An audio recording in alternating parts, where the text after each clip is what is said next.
પછી એક થર્ડ થઈ ગયો. ઓકે, ક્લચ ઉપર હતા થોડો ડબલ રાખવાનો. શું ક્લચ થોડો આવા દો, ઉપર જ વાદો. ઓકે, સ્લાઇડ એક્સિલેટર આપો. ઓકે, જા દો. રાઈટ ગ્લાસમાં પણ ધ્યાન આપવાનું, સામે પણ બસ સ્ટ્રેટ કરો. ઓકે, જા દો.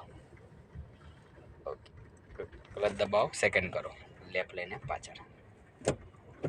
ઓકે, ક્લચ છોડો ધીરે, પછી એક્સિલેટર આપો. ક્લચ વધારે છૂટી જાય ને એટલે વાઇબ્રેટ થાય.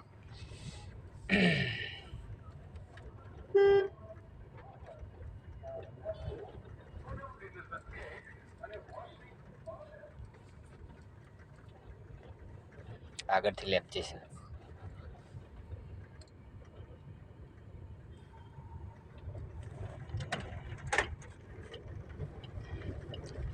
ટર્નિંગમાં ક્લચ દબાવી દેવાનો, બ્રેક પર આવી જાવ તો બ્રેકથી સ્લો પણ કરી શકો, સ્ટોપ પણ કરી શકો. કરો લેફ્ટ.